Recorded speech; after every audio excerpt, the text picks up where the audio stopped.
حضرات،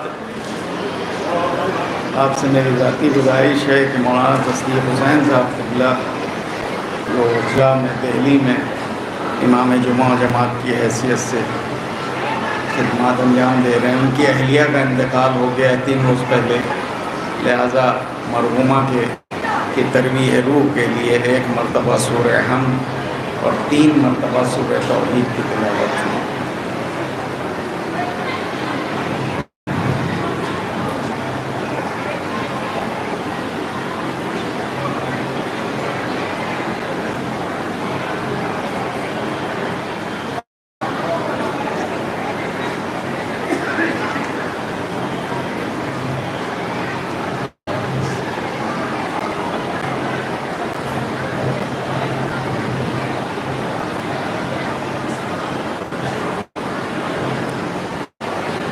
فاتحہ۔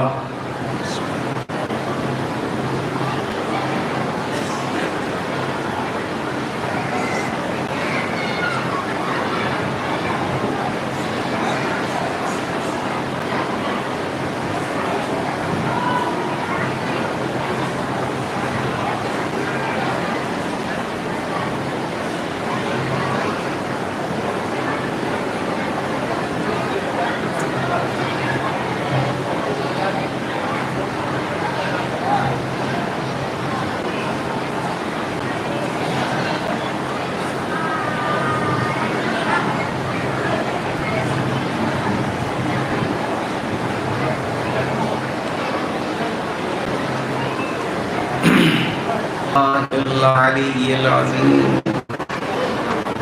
ونعم اللعین الرجیم بسم اللہ الرحمن الرحیم الحمد ولم یکن له شریک فی الملک ولم یکن له سیدنا ونبینا وحبیب قلوبنا وطبیب نفوسنا بالقاسم محمد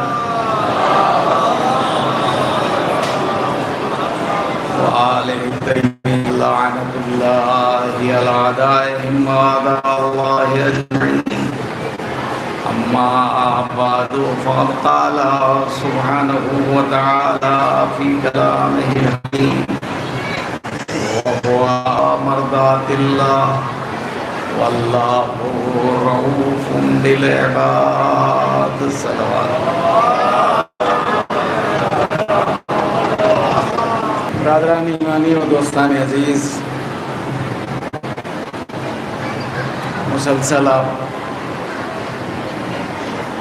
ان مجالس میں شرکت فرما رہے ہیں۔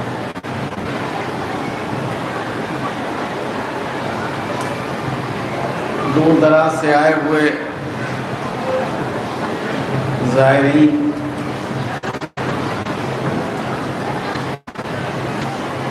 عشق احمد کو برداشت کرتے ہوئے یہاں مسلسل پہنچ رہے ہیں۔ خداوند عالم اور جن کی محبت میں یہاں آ رہے ہیں وہ حضرات ہم سب کی اس مقدس وادی میں حاضری کو قبول فرمائے، اور جن کی دلی حاجات ہیں خداوند عالم محمد و آل محمد کے صدقے میں پوری فرمائے۔ برادران ایمانی و دوستان عزیز، جس آیہ مبارکہ کی تلاوت کا شرف حاصل کیا، یہ آیہ مبارکہ سورہ بقرہ کی جو قرآن حکیم کا سب سے بڑا سورہ ہے آیات کی تعداد کے اعتبار سے، اور آیات کے تعداد کے اعتبار سے اگر دیکھا جائے تو یہ 157 نمبر کی آیت ہے سورہ بقرہ۔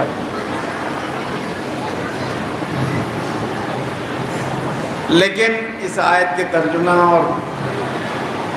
اور اس کی تفصیل بیان کرنے سے پہلے عرض کر دوں تمہیداً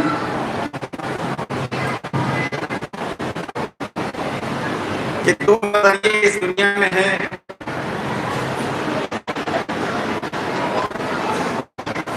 دو طرح کے خیالات جن میں ایک تخریبی کارروائیوں کو فروغ دینے میں مصروف ہیں اور دوسرا گروہ معاشرے میں تعمیری کام کرنے میں مصروف ہیں. ایک وہ ہیں جو انسانیت کو مٹانا چاہتے ہیں، تباہ کرنا چاہتے ہیں، اور ایک گروہ ایسا ہے اور صبح قیامت تک رہے گا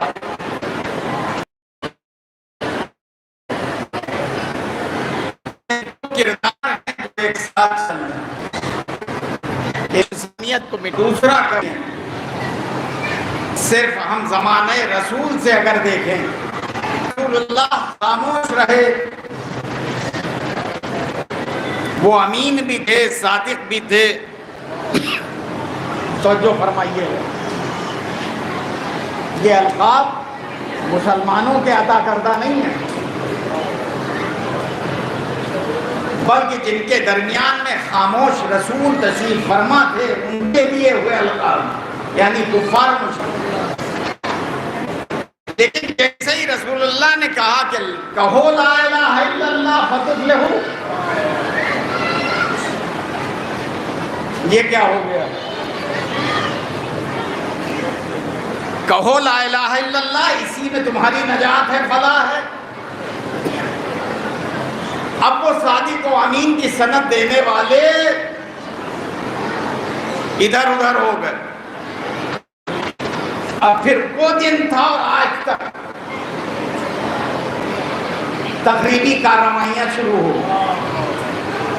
توجہ فرمائیے گا سارے گرامی، بہت آرام سے. اب نتیجہ یہ ہوا کہ رسول اللہ کو اتنا مجبور کر دیا گیا اور اتنا پریشان کیا گیا کہ آخر کار رسول اللہ نے حکم خدا سے ہجرت اختیار کی. جان کی لینے کی دھمکی دی گئی کہ ان کو ختم کر دو. اچھا، ادھر رسول اللہ کی طرف سے یہ بھی رسول اللہ پر بہت مہربان. توجہ فرمائیے گا، کوئی دھمکی کسی کو رسول اللہ کی طرف سے نہیں دی کہ اگر تم نے، ضرور ہم نے تاریخ میں دیکھا ہے کہ جب اذیتوں سے تھک جاتے تھے رسول اللہ تو بس ایک بات کہتے تھے کہ پالنے والے یہ تیرے رسول سے واقف نہیں، بس یہ تیرے رسول کو پہچانتے نہیں، اس لیے. تو اب اس کا اگر برعکس دیکھا جائے تو یہ کہا جائے گا کہ جس دن یہ پہچان لیں گے اس دن سے میرے خلاف کوئی تخریبی کارروائی ان کی طرف سے نہیں ہوگی. تو اب سلسلہ شروع ہوا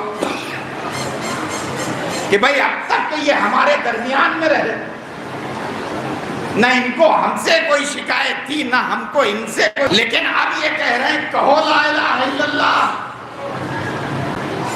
اسی میں تمہارے بنائے ہوئے خداؤں کی مذمت بھی کیا کرتے ہیں.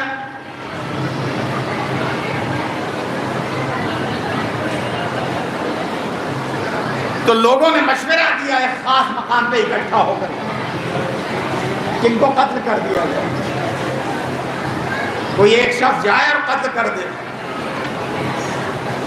تو دوسرا ایک بولا کہ اگر کوئی ایک شخص جائے گا تو ان کے لہذا سب مل کر کے حملہ کر دو رسول پر. عام طریقے سے کہا یہی جاتا ہے کہ رسول اللہ نے اپنی جان کی حفاظت کے خاطر ہجرت فرمائی، خطرہ جان تھا، آپ کی جان کو خطرہ تھا، اس لیے آپ نے ہجرت فرمائی۔ عزیزان گرامی، ہجرت کا منصوبہ بعد میں بنا ہے، اگر غور کیجئے آپ تفسیر پڑھیے، اور خطرہ جان پہلے سے تھا۔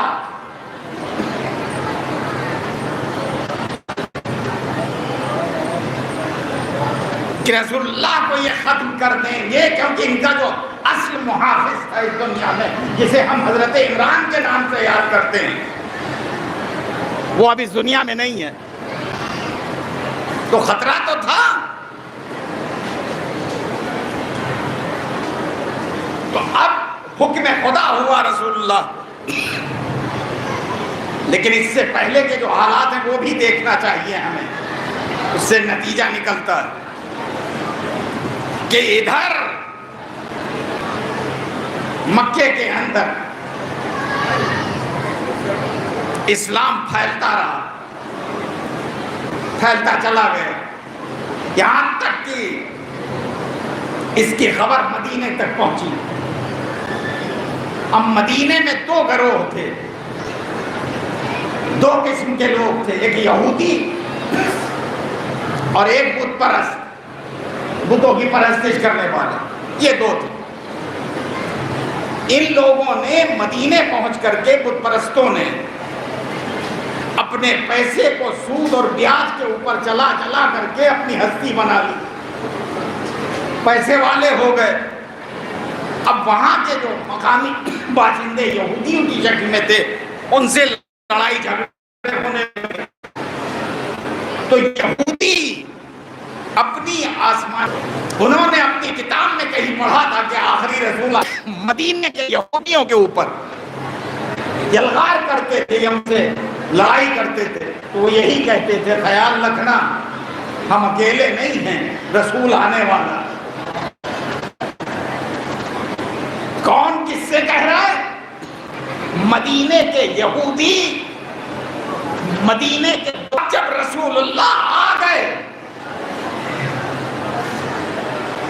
اب جو رسول اللہ تشریف لائے تو مدینے کے کافر بت پرست مسلمان ہوئے اور مدینے کے یہودی مزید کافر ہو گئے۔ یعنی جو رسول اللہ کہتے تھے کہ دیکھو ہمیں اکیلا نہ تصور کرنا، رسول آنے والا ہے، آخری رسول، تو بھئی آ گیا نا، تو آپ اس کی رسالت کے قائل ہو جاؤ۔ لیکن بت پرست قائل ہوئے یہودی، تو جو بت پرست تھے، کافر تھے، مشرک تھے، یہ ہے صورتحال۔ بہرحال پھیلنے لگا، تو دو لوگ مدینے سے مکہ آئے،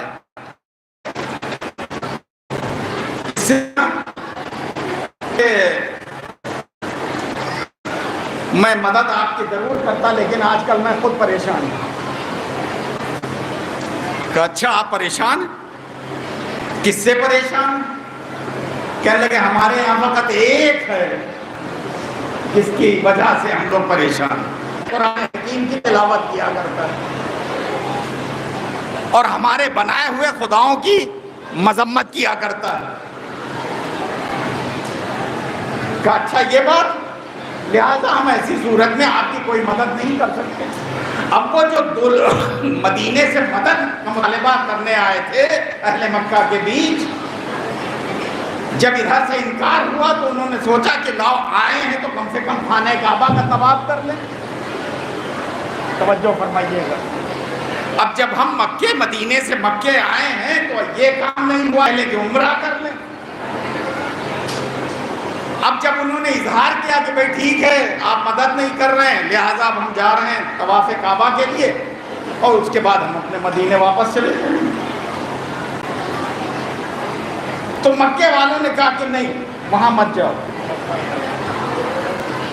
نہیں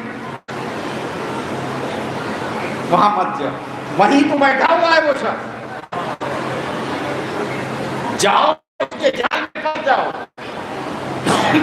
اللہ جانے وہ کون سا کلام ہے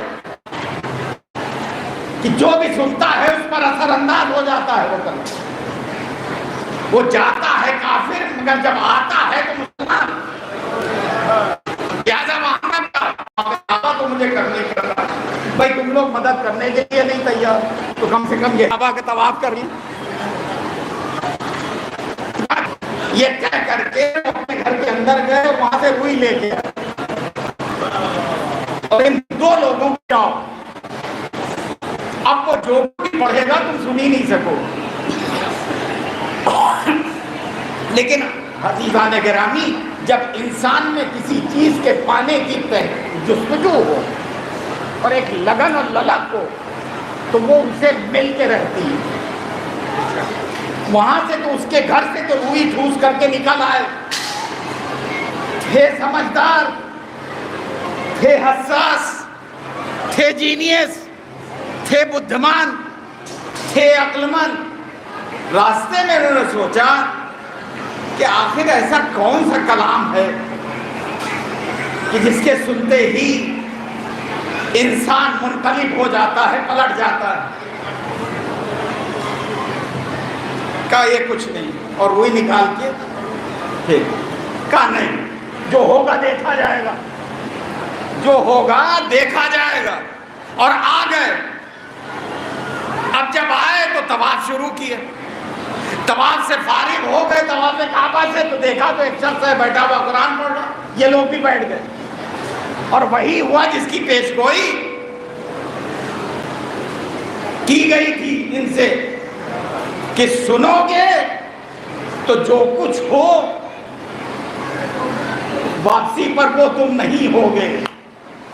ابھی تم کافر یا مشرک ہو لیکن جب وہاں سے نکلو گے تو تمہاری زبان پر کلمہ لا الہ الا اللہ ہوگا.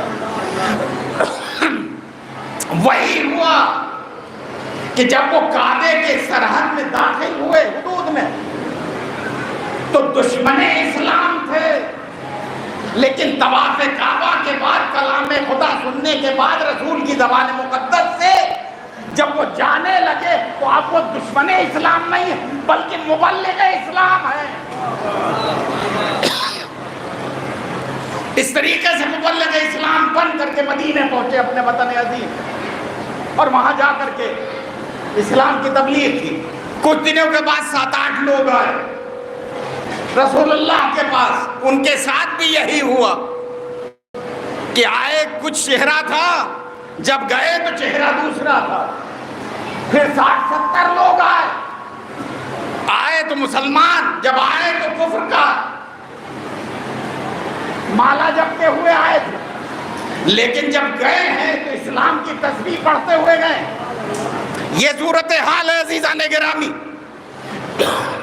تو اچھے خاصے مسلمان یہاں سے بھیجے گئے اور جو یہاں مکے ہی میں مسلمان ہوئے تھے ان کو رسول اللہ نے آہستہ آہستہ مکے سے مدینے کی طرف روانہ کر دیا 2-4 کر کے کہ جب میں نہیں رہ سکوں گا تو تمہیں بھی یہاں رہنے کی ضرورت نہیں, نکلو یہاں سے اور جاؤ مدینے. اب اس کے بعد چونکہ رسول اللہ تھے سب سے آخر میں آپ نے ہجرت کی. آج کا لیڈر نہیں ہے ایسا, پہلے وہ تم دبا کے بھاگتا ہے, اپنے ووٹر کی فکر نہیں کرتا. رسول اللہ لیڈر یا نیتا نہیں تھے, رسول اللہ تھے. پہلے مکے کے مسلمانوں کو مدینے روانہ کیا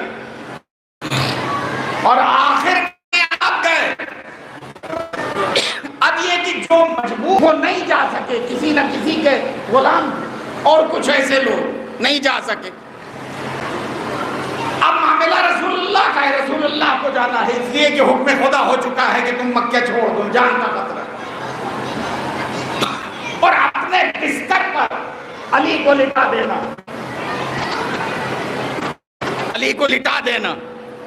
آپ نے علی علیہ السلام کو بلایا, توجہ فرمائیے گا, علی علیہ السلام کو بلایا کہا یا علی اللہ کا حکم ہے کہ میں مکے سے مدینہ چلا جاؤں اور تم کو اپنے بستر پر لٹا دوں۔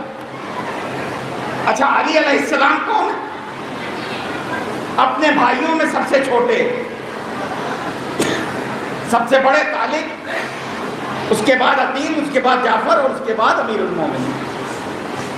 اور جناب طالب سے امیر المومنین 30 برس چھوٹے، 30 برس چھوٹے۔ ایسے حالات میں ہونا تو یہ چاہیے تھا کہ رسول اللہ جناب طالب سے کہتے کہ تم کو لیٹنا ہے اور مجھے جانا،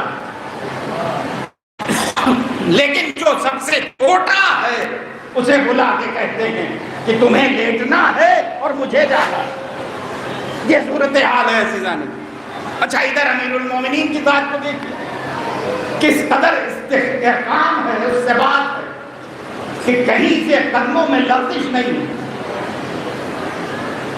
روایت کہتی ہے کہ رسول اللہ نے جیسے ہی علی علیہ السلام نے کہا کہ تمہیں لیٹنا ہے میرے بستر پر اور مجھے یہاں سے چلے جانا۔ حالات کیسے؟ رسول اللہ کے گھر کی دیواریں نیچے نیچے، کفار و مشرکین مکہ نے قتل رسول کے خاطر گھر کا محاصرہ، خانہ رسول کا محاصرہ کر رکھا۔ چاندنی رات تلواریں کفار و مشرکین کی چمک رہی،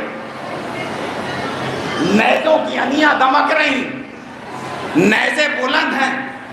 ارادہ کافروں کا یہ ہے کہ رسول کو آج کی رات قتل کر دیں گے۔ توجہ فرمائیے گا، قتل کر دیا جائے گا رسول۔ ادھر امیر المومنین کو اپنے بستر پر لیٹنے کا حکم دے دیا۔ اب ذرا سا سیرت سرکار امیر المومنین دی، کردار جناب امیر کائنات کو، کہ آپ نے نہ کسی خوف کا اظہار کیا، نہ حزن و ملال کا اظہار کیا، نہ کہا خدا ہماری جان کا محافظ ہے، ضرور بچ جائے۔ تو ایک مرتبہ محدث دہلوی تحریر فرماتے ہیں کہ امیر المومنین نے اللہ پالنے والے تیرا لاکھ لاکھ شکر ہے کہ تو نے ہمیں اپنے رسول کا فدیہ قرار دیا۔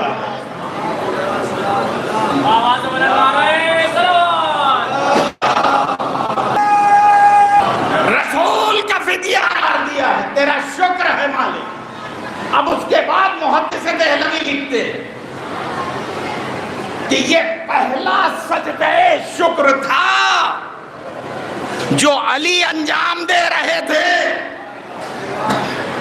تو معلوم یہ ہوا کہ اب جہاں کہیں بھی سجدہ شکر کو آپ دیکھیں کوئی ادا کر رہا ہو تو یہ سمجھ لیجئے گا کہ یہ قرآن جو کتابی شکل میں اس کے حکم کے بعد نہیں ہے، بلکہ قرآن ناطق کے عمل کا نتیجہ ہے۔ ایک صلوات پڑھنے محمد وآل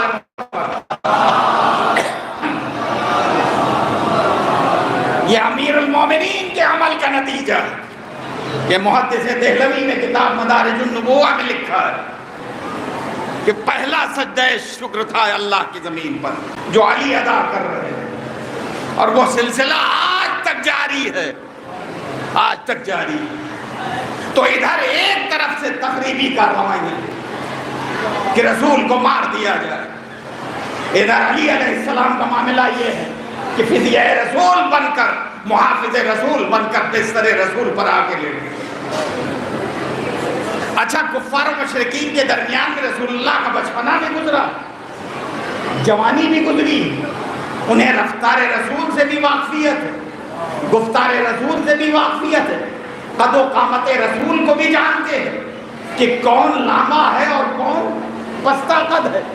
کہا یہی جاتا ہے، توجہ فرمائیے گا، کہا یہی جاتا ہے کہ رسول اللہ علی سے قد کے اعتبار سے بظاہری جو قد ہے، قد کے اعتبار سے قدرے کم تھے۔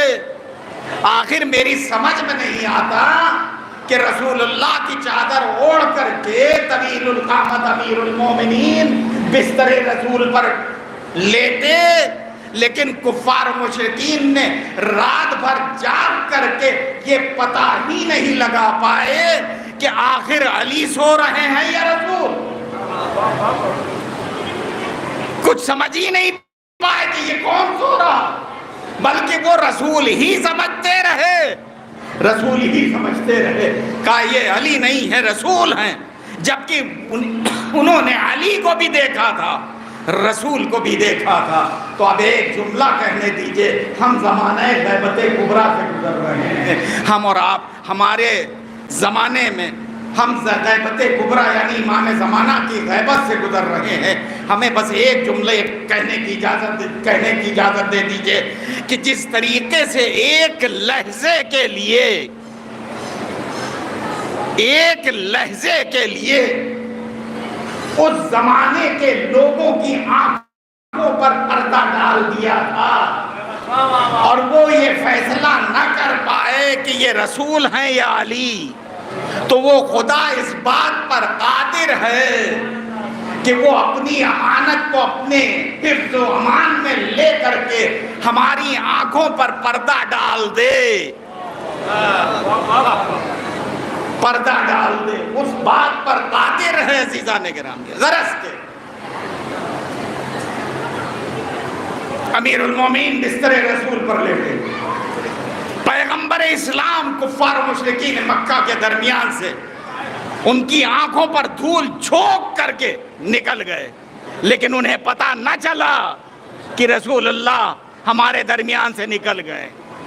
اب آپ دیکھیے ادھر یہ طے پایا کہ جو کوئی بھی محمد رسول اللہ کو ڈھونڈ کے لائے گا، زندہ یا مردہ جس حال میں بھی، اس کو 100 اونٹ انعام میں دیے جائیں گے. یہ تخریبی کارروائی انجام دینے والوں کا انعام ہے،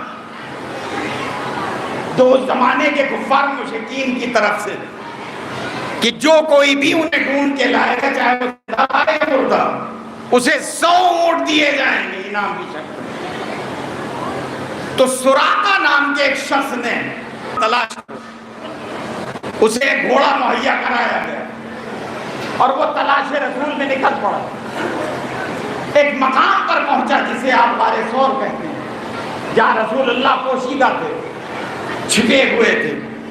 وہاں پر جب اس کا گھوڑا پہنچا ہے سراقہ کا، جس کی پشت پر یہ تھا، تو وہ تابزانو دھس گیا زمین،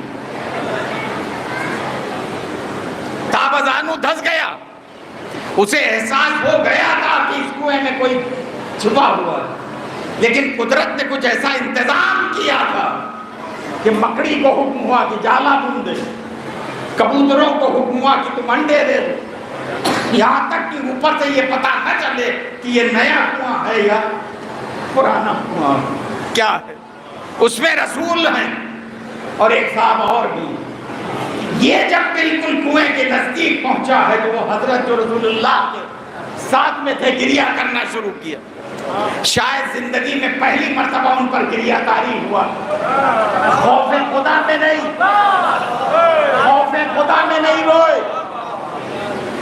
خوف خدا میں نہیں روئے، رسول کی محبت میں آنسو نہیں بہا رہے ہیں. روایت تو یہ کہتی ہے کہ وہ ڈر گئے تھے، ڈر کے آنسو رونے لگے. تو رسول اللہ نے کہا بھائی روتے کیوں؟ کہا آپ دیکھیے تو ذرا سا اوپر.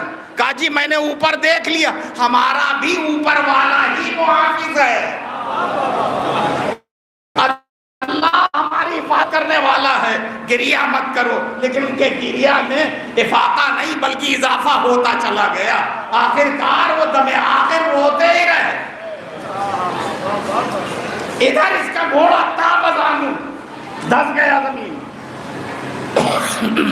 خدا محافظ ہے. رسول اللہ نے جملہ ارشاد فرمایا، گھوڑا دھس گئے. اب یہ پریشان ہے سراقہ کہ ہم تو آئے تھے کہ رسول اللہ کو گرفتار کر کے سرداران مکہ کے حوالے کروں گا اور 100 اونٹ انعام کی شکل میں لوں گا، لیکن یہاں معاملہ الٹا ہو گیا. اب وہ جتنی کوشش کر رہا ہے اتنا ہی وہ دھستا چلا جا رہا ہے. آخر میں ایک مرتبہ کہتا ہے کہ یا رسول اللہ ہمیں معاف کر دیجئے. رسول اللہ نے کہا جاؤ ہم نے تمہیں معاف کیا. جیسے ہی آپ نے معاف کیا. ایک مرتبہ زمین سے ابھرا گھوڑا اور اس نے فرار کیا. یہ گھوڑا دوڑاتا ہوا اپنے سرداروں کے پاس پہنچا اور پہنچنے کے بعد کہتا ہے میں نے بہت ڈھونڈا لیکن مجھے محمد رسول اللہ نہیں ملے. اللہ جانے وہ زمین میں چلے گئے یا آسمان پہ اڑ گئے, مجھے نہیں معلوم. یہ کہہ کر کے اس نے اپنے کو ہمیشہ کے لیے محفوظ کر لیا. تو یہ پہلی تخریبی کارروائی ہے جو کفار و مشرکین مکہ کے ذریعے سے رسول اللہ کے خلاف ہو رہی ہے کہ انہیں قتل کر دیا جائے. ادھر رسول اللہ مدینے پہنچ گئے. توجہ فرمائیے, یہ پہلی کارروائی. کہیں کے اوپر بھی روایت میں نہیں ملتا ہے کہ کبھی رسول اللہ نے کسی کو بلا کے کہا ہو کہ ابو لہب کو قتل کر دو ہم تمہیں 200 اونٹ دیں گے, فلاں کو قتل کر دو ہم تمہیں 400 اونٹ دیں گے, فلاں زمین کا زمیندار بنا دیں گے. رسول اللہ نے کبھی نہیں کہا. ہمیشہ اس گھرات سے تعمیری کام ہوئے. اگر یہ کرو گے تو یہ ملے گا, اگر یہ کرو گے تو تمہیں یہ ملے گا, اگر تم ان لوگوں کو مسلمان بنا لو تو ہم تمہیں انعام دیں گے اور منہ مانگا انعام دیں گے. اس طریقے سے رسول اللہ نے انسانی معاشرے کو راہ راست پر لانے کی کوشش کی ہے اور اسلام کو فروغ دیا ہے اور پھیلایا ہے. چنانچہ اب آئیے دوسرا مرحلہ امیر المومنین کا. وہاں بھی ہے کہ اگر علی کو قتل کر دو تو ہم تمہاری شادی اپنے بیٹے یزید سے کریں گے اور ان کا اتنا انعام ہوگا, اتنا لباس, قیمتی لباس ملیں گے. کس لیے یہ انعامات دیے جا رہے ہیں اور طے کیے جا رہے ہیں؟ علی کو قتل کرنا ہے. لیکن یہاں بھی اس کو علی تو قتل ہو گئے لیکن کوئی کامیابی مادی اعتبار سے نہیں ملی. جب یہ عورت یعنی قدامہ جسے آپ کہتے ہیں قتل امیر المومنین کے پاس گئی کے بعد گئی ہے غالباً حاکم شام کے پاس کہ بھائی اپنے وعدے اور اپنے عہد کو پورا کیجئے, جو انعامات ہمارے لیے معین کیے تھے وہ ہمیں دیجئے. تو ادھر سے جواب یہی ملتا ہے کہ جب تو علی جیسی ذات کی وفادار نہ ہوئی تو میرے بیٹے یزید کی کہاں سے وفادار. تو یہاں بھی ناکامی ہے عزیزوں. پہلا مرحلہ تھا سراقہ کا, وہ ناکام ہوا, تلاش رسول میں نکلا تھا, انعام نہ ملا.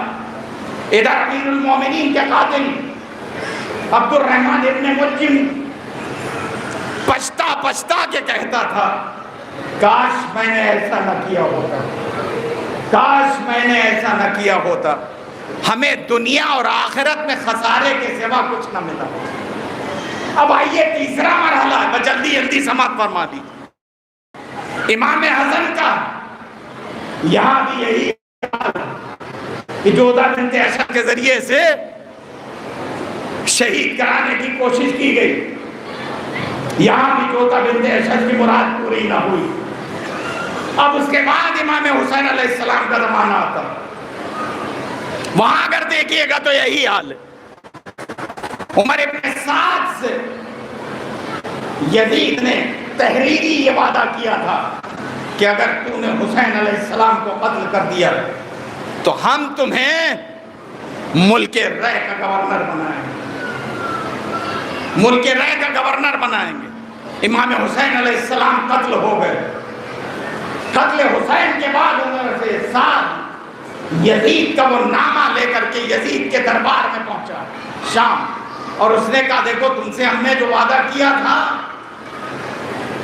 اس کے مطابق ہم نے محمد رسول اللہ کے نواسے کو ذبح کر دیا, اب تم اپنا وعدہ پورا کرو. تو ایک مرتبہ یزید کہتا ہے ہم نے تم سے کون سا وعدہ کیا تھا اور ہم نے کب تم سے کہا تھا کہ تم حسین ابن علی کو قتل کر دو. عزیزان گرامی, نتیجہ یہ نکلتا ہے ان 4 مرحلوں کے بعد کہ اگر کوئی تخریبی کارروائی میں ملوث ہوتا ہے چند سکوں کی لالچ میں یا کسی اور شے کی لالچ میں, تو اس کی مراد پوری نہیں ہوتی. لیکن اگر کوئی تعمیری کارروائیوں میں ہوتا ہے اور تعمیر معاشرہ چاہتا ہے، معاشرے کو استحکام دینا چاہتا ہے، انسانی معاشرے کو حیات دینا چاہتا ہے، زندگی دینا چاہتا ہے، تو اس کی مراد ضرور پوری ہوتی. اس سلسلے میں صرف ایک روایت، ایک شخص آیا رسول اللہ کی بارگاہ میں، نام ہے اس کا ابو سمسام، اپنے کسی جس قبیلے سے تعلق ہے اس قبیلے کا وہ سردار ہے. رسول اللہ کے دین کی تبلیغ کا اثر جب چاروں طرف پہنچنے لگا، لے کر کے آئے جو آہستہ آہستہ پھیل رہا چاروں طرف، تو وہ رسول اللہ کے پاس آئے. آنے کے بعد کہتا ہے یا رسول اللہ میں فلاں قبیلے کا سردار ہوں، میرا یہ نام ہے، ہمیں یہ بتائیے کہ اگر ہم نے اپنے قبیلے کے تمام تر لوگوں کو مسلمان بنا لیا تو آپ مجھے بطور انعام کیا عطا فرمائیں گے؟ یہ نہیں کہا کہ اگر میں نے اپنے قبیلے کے تمام تر لوگوں کو قتل کر دیا تو آپ ہمیں کیا انعام دیجیے گا. نہیں، کہتا ہے کہ اگر ہم اپنے قبیلے کے تمام تر افراد کو مسلمان بنا لیں تو آپ انعام کی شکل میں ہمیں کیا دیں گے؟ تو رسول اللہ نے مسکرا کے کہا کہ کچھ دے دیں گے. توجہ کیجئے، کچھ عطا کر دیں گے، کچھ مل جائے گا. کہا نہیں، بتائیے تو صحیح. کہا ٹھیک ہے، 100 اونٹ دے دیں گے. قتل رسول کے لیے 100 اونٹ معین کیے گئے تھے. ادھر رسول اللہ بقائے انسانیت کی خاطر 100 اونٹ انعام کے شکل میں معین کر رہے ہیں. کہا اگر تم نے زندگی عطا کر دی، اپنے قبیلے کے تمام تر افراد مسلمان بنا لیا تو میں تمہیں 100 اونٹ دوں. کہا یا رسول اللہ زبانی نہیں، تحریری ہونا چاہیے وعدہ. کہا ٹھیک ہے، لاؤ قلم کاغذ و قلم. رسول اللہ کے خدمت میں پیش کیا گیا. رسول اللہ نے ایک عہد نامہ سا لکھ دیا کہ میں محمد رسول اللہ ابو سمسام جو اپنے قبیلے کے سردار ہیں ان سے وعدہ کرتا ہوں کہ اگر انہوں نے اپنے قبیلے کے تمام تر لوگوں کو مسلمان بنا لیا تو انہیں میری طرف سے 100 اونٹ عطا ہوں گے. محمد رسول اللہ یہ لے کے چلے گئے، نامہ رسول لے گئے اور انہوں نے تبلیغ تو یہ واپس آئے. اب کتنا عرصہ لگا، یہ ایک بحث الگ ہے. اب یہ واپس آئے مدینے رسول اللہ کے پاس کہ جائیں اور اس چیک کو کیش کرا لیں. یعنی ہمیں رسول اللہ نے 100 اونٹ دینے کا وعدہ کیا ہے تو وہ 100 اونٹ لے آئے. لیکن جیسے یہ سرحد مدینہ میں داخل ہوئے، کسی نے بتایا کہ جس رسول کی زیارت کے لیے تم آئے ہو وہ بظاہر اس دنیا سے رحلت کر چکا ہے، بظاہر اس دنیا میں نہیں. تو قدرے یہ مایوس ہوئے کہ بھئی جب اس دنیا سے جانا ہی تھا تو یہ خط کیوں لکھ کر کے دیا، مجھ سے وعدہ کیوں کیا. اس طرح کے تصورات و خیالات ان کے ذہن میں آنا شروع ہوئے. لیکن ذہین آدمی تھا، لہذا ایک مرتبہ اس نے کہا کہ انسان ایک مکان بناتا ہے تو اسے اس کے بقا اور اس کے استحکام کے لیے پہلے سوچتا ہے. انتظام اسلام تو بہت بڑا دین ہے، اسپین تک پہنچا ہوا ہے، افریقہ تک پہنچا ہوا ہے، سندھ تک پہنچ گیا ہے، بہت بڑا ہے. تو اس کی بقا اور حفاظت کے لیے کچھ تو رسول اللہ نے انتظام کیا ہوگا اور اپنا کوئی جانشین اور وسیع بنایا ہوگا کہ بھائی ہمارے بعد تم ذرا اسلام کا خیال رکھنا، اس کی حفاظت کرنا، اس کی تبلیغ میں مزید اضافہ ہو. یہ خیال اس کے ذہن میں آیا. آگے بڑھتا رہا، کہیں پر کوئی صاحب مل گئے، ان سے پوچھا یہ بتاؤ رسول اللہ تو اس دنیا سے چلے گئے بظاہر، لیکن یہ بتاؤ کہ انہی نے اپنی جگہ پہ کسی کو بٹھایا اسلام کے محافظ کی شکل میں؟ تو ان صاحب نے کہا کہ یہ جو سامنے گلی گئی اسی میں داخل ہو جاؤ، اس کے بعد ایسے جا کے یوں مڑ جانا، سامنے ایک ساتھ دروازہ کھولے ہوئے بیٹھے ہیں اپنے حجرے میں، وہی ہے وصی رسول، وہی ہے وصی رسول۔ اب یہ بیچارے اس پتے کے اوپر پہنچے تو دیکھا ایک ساتھ بیٹھے ہوئے تھے، توجہ کیجئے گا، دیکھا بیٹھے ہوئے تھے، انہیں نے جا کے ان کو سلام کیا، جواب سلام ملا، اور اس کے بعد انہیں اپنی جیب سے وہ نامہ رسول نکالا اور ان کے حوالے کیا، کہا یہ رسول اللہ نے خط لکھ کے دیا تھا مجھے، اس کو آپ تحریر اس کی پہچان لیجئے اور پڑھ لیجئے، اور پھر جو کچھ اس میں لکھا اس کے مطابق آپ عمل کیجئے، کیونکہ آپ وصی رسول ہیں، آپ جانشین رسول ہیں۔ اب جو انہیں نے پڑھا تو رہے سے حواس باختہ ہو گئے، کہا یہاں ایک اونٹ نہیں ہے اور اس میں 100 اونٹ لکھے ہوئے ہیں۔ تو انہوں نے کہا کہ بھائی میں کیسے آپ کو 100 اونٹ دے دوں، رسول اللہ نے ایک اونٹ چھوڑا تھا جو وفات رسول کے بعد قبر رسول کے اوپر سر پٹک پٹک کے مر گیا، ہمیں رسول نے عزائے رسول نے، تو ہم کہاں سے تمہیں دے دیں، ہمارے پاس کچھ نہیں۔ اب یہ ادھر سے مایوس ہو کر کے خط لے کر کے ان کے گھر سے نکل گئے۔ اچھا اکثر و بیشتر عورت کے ساتھ بھی ہوتا ہے، آپ کسی آفس میں جائیے، سرکاری آفس کسی کام سے، اور وہاں آپ کا کام نہ ہو، انڈین اسٹائل میں کلرک کہتے ہیں آفس کا کہ صاحب کل آئیے گا، آج صاحب ہیں نہیں، آج دلی گئے ہیں، بنارس گئے ہیں نہیں، کل آئیے گا، تو آپ کی کیفیت کیا ہوتی ہے؟ ہوتا کیا ہے معلوم؟ میں مسجد تمام کر رہا ہوں، آپ اطمینان۔ ہوتا ہے یہ کہ آپ فوراً بڑبڑانا شروع کر دیتے ہیں، آپ سے مراد میں بھی لفظ بدل کے کہوں کہ تبرہ کرنا شروع کر دیتے ہیں، تب وقت مارے بیٹھ گئے، شرم نہیں آتی، میں 6 کلومیٹر سے اس گرمی میں آیا تھا کہ آج ہمارا کام ہو جائے گا، غائب رہتے، فری کی تنخواہ لیتے، یعنی جو آپ کے زبان و ذہن میں آتا ہے وہ آپ بکتے ہوئے نکلتے ہیں آفس سے کہ آج بھی ہمارا کام نہیں ہو پائے۔ اب یہ حضرت ابو سمسام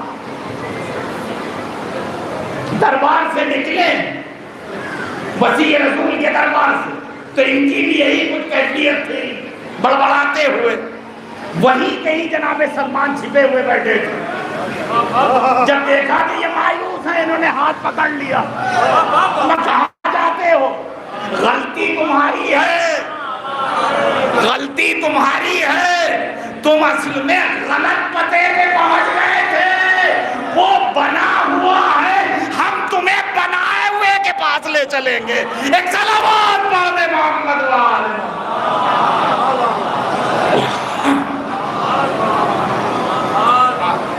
تم بنے ہوئے کے پاس گئے تھے، آؤ ہم تمہیں بنائے ہوئے کے پاس چلتے ہیں، جس کو رسول نے اپنا وصی بنایا ہے۔ رسول کو ہم رسول مختار کہتے ہیں، تو ویسے ہی جو ان کا وصی ہوگا وہ ولی مختار ہوگا، وصی مختار ہوگا۔ آؤ چلو ہمارے ساتھ۔ جمعرات کا دن تھا، آج ہی کا دن تھا، جمعرات کا دن تھا عزیزان گرامی، جناب سلمان ابو سمسام کا ہاتھ پکڑے ہوئے بیت امیر المومنین کی طرف چلے، یہ سامنے بیت امیر المومنین چلے، در مرتضیٰ پر پہنچے، جناب سلمان ابو سمسام کو لے کر دق الباب کیا، دق الباب کیا، زبان کو حرکت نہ دی کہ مولا آپ کے در کا فقیر آیا، بلکہ زنجیر کھٹکھٹائی، نہیں، غور کیا آپ نے، دستک دی، زبان سے نہیں کہا کہ یا علی آپ کا خادم آیا ہے، زنجیر کھٹکھٹائی، تو اندر سے ایک آواز آتی ہے، سلمان کل جمعے کا دن ہے، کل تک تم ابو سمسام سے کہو کہ میرا انتظار کریں، کل نماز جمعہ کے بعد فلاں پہاڑی کے دامن میں سارے اس پر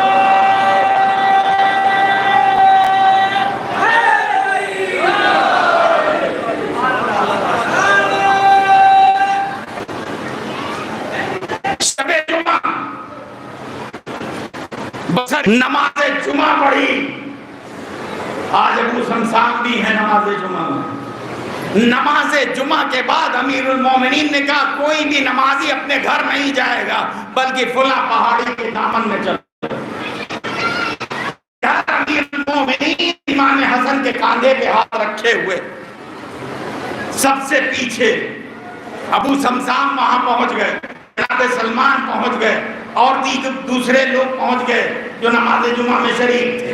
ادھر امیر المومنین سب سے آخر میں امام حسن کا ہاتھ پکڑے ہوئے پہنچے، اور پہنچنے کے بعد ایک مرتبہ امیر المومنین نے امام حسن سے کہا حسن اس پہاڑی کے دامن میں جاؤ، دیکھنا ایک سوراخ ہوگا، اس میں تمہیں ایک معیار ناقہ کا سرا نظر آئے گا، اسے پکڑ کے کھینچنا اور وہ ناقہ برآمد ہوگا تو ان کے حوالے کر دینا، پھر دوسرا ناقہ برآمد ہوگا ان کے حوالے کر دینا، تیسرا ناقہ ہوگا۔ میں یہی کہوں گا کہ یا علی جناب سلمان ابو سمسام کو آپ کے دروازے پر لائے تھے آپ سے مدد لینے کے لیے، لیکن آپ تو اپنے بیٹے کو بھیج رہے ہیں۔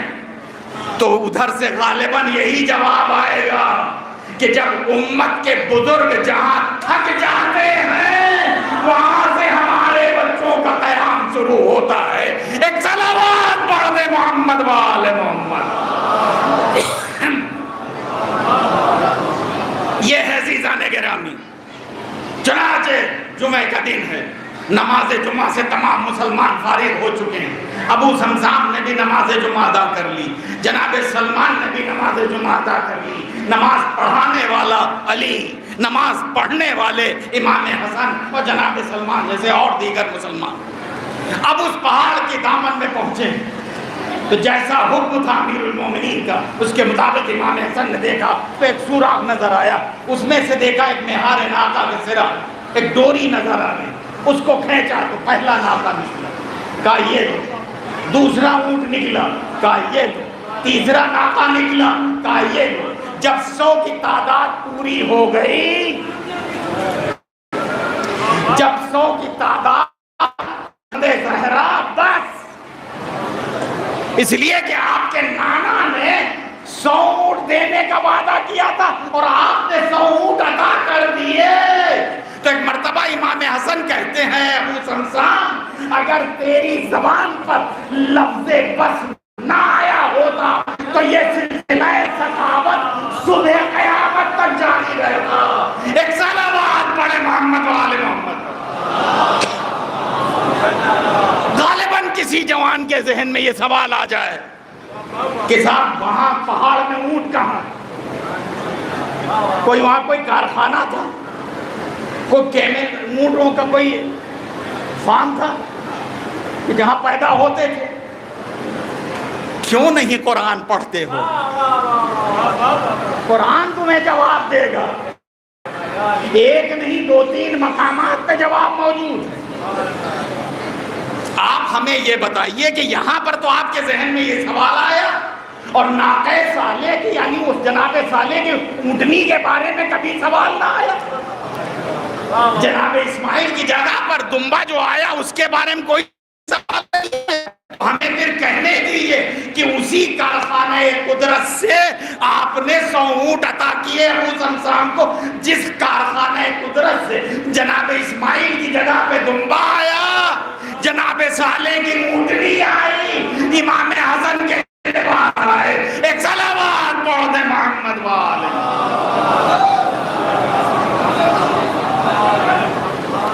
تو 2 کردار ایک ساتھ چل رہے ہیں، تخریبی اور تعمیری۔ اب یہ ہمیں آج یہاں اس پنڈال میں بیٹھ کے فیصلہ تھا کہ ہمیں تخریبی ہونا ہے یا تخریبی۔ اگر ہم تخریبی کارروائیوں میں ملوث ہیں تو اس کا مطلب یہ ہے کہ ہم یزیدی کردار کو فالو کر رہے ہیں، بنو امیہ کے کردار کو فالو کر رہے ہیں، سیرت علی پہ عمل ہو رہا ہے، سیرت حسنین علیہ السلام پہ عمل۔ اب اگر آج کہیں کے اوپر کبھی 72 کی شکل میں، کبھی 50 کی شکل میں، کبھی 100 کی شکل میں، کبھی 9 کی شکل میں، کبھی 6 کی شکل میں مردان خدا قتل ہو جائیں تو حیرت نہ کرنا، اس لیے کہ یہ دونوں چیزیں ایک ساتھ چل رہی، تخریبی بھی اور تعمیری بھی۔ ایک گروہ وہ ہے جو انسانیت کو دوام عطا کرنا چاہتا ہے، بقا عطا کرنا چاہتا ہے، ثبات عطا کرنا چاہتا ہے، ان کے معیار کو بلند کرنا چاہتا ہے، اور ایک وہ ہے جو انسانیت کو تباہ کرنا چاہتا ہے۔ کھول کے عرض کر دوں کہ مسلمان انسانیت کو بلند کرنا چاہتا ہے، اور دشمنان اسلام مسلمانوں کے معیار کو گھٹانا چاہتے ہیں اور ان کے وجود کو ختم کرنا چاہتے ہیں۔ یہ ہے عزیزان کرام، بس اسی کڑی، اسی سلسلے کی ایک کڑی ہے کربلا۔ بس عزادارو 72 کے واسطے خان ابن علی زمین قبضہ کیا، زمین خرید کر کے ادھر قتل حسین کے لیے دنیا آمادہ، اور امام حسین ہے کہ جن کا اطمینان بڑھتا ہی چلا جاتا۔ روایت میں نے دیکھا کہ جیسے جیسے آپ عصر کے وقت سے قریب ہو رہے تھے اور ایک اطمینان تھا، اگرچہ شاید یہ بھی کہا عباس مر گئے، علی اکبر جدا ہوا، مجھ سے کسی نے یہ بھی نہ پوچھا کہ کیا ہوا۔ غربت کا عالم یہ ہے امام حسین کی اور تنہائی کا کہ کبھی آپ داہنی جانب دیکھتے ہیں اور کبھی آپ بائیں جانب دیکھتے ہیں اور آواز دیتے یا ابطال الصفا، تمہیں محمد مصطفیٰ کا نواسا آواز دے رہا ہے۔ روایت کہتی ہوئی کٹی ہوئی شہداء کی گردنوں سے آواز آئی، اے زہرا کے لال، یہ تو فقط ایک مرتبہ کا مرنا ہے، اگر 70 مرتبہ بھی مارا اور جلایا جائے تو ہم آپ کی نصرت سے باز نہ آئیں گے، آپ کی نصرت کے لیے حاضر ہیں، لیکن کیا کریں، موت نے بظاہر مجبور کر دیا ہے۔ اجرکم علی اللہ، بچن جملے مصائب کے اور آپ کی زحمت تمام۔ روایت کہتی ہے کہ عباس کا جنازہ لے آئے، علی اکبر کا لاشا میدان قتال سے لے کے آئے، جناب قاسم کے ٹکڑے امام حسین لائے، یہاں تک کہ اون و محمد کے لاشیں لے آئے، لیکن اب یہ حالت ہے، تنہائی اس قدر پریشان کیے ہوئے کہ آپ کو کوئی پشت فرس پہ سوار کرنے والا نہیں۔ ایک مرتبہ تڑپ کے ثانیہ زہرا اپنے خیمے سے برآمد ہوئی، بھیا تم نے اون و محمد کو سوار کیا، علی اکبر کو سوار کیا، میرے بھائی عباس کو سوار کیا، اب یہ بہن تمہیں رخصت کرے گی۔ یہ کہہ کر کے ایک ہاتھ سے لجام فرس تھامی، دوسرے ہاتھ سے رکاب پکڑی اور کہا بھیا اس پشت فرس پہ سوار ہو جائیے۔ حسین مظلوم پشت فرس پہ سوار ہوئے، ہم کرتے ہوئے میدان قتال میں آئے، ایک مرتبہ دشمنوں کو للکارتے ہوئے کہا ارے اللہ اللہ، تم نے میرے عباس کو مارا، تم نے میرے علی اکبر کو مارا، تم نے میرے اون و محمد کو درجہ شہادت پر فائز کیا، ارے تم نے میرے قاسم کے لاش کے ٹکڑے ٹکڑے کیے۔ روایت بتاتی ہے حملہ کرتے جاتے تھے اور اس کے بعد آگے بڑھتے جاتے تھے، لیکن ایک مرتبہ حکم خدا ہوا، اے حسین باز، اب وقت عصر ہے اور زندگی بس یہاں پہ آ کے رک گئی۔ یہاں تک کی روایت کہتی ہے کہ چلتی ہوئی تلوار نے آم میں آئی، بس کربلا میں قیامت سی برپا ہوئی۔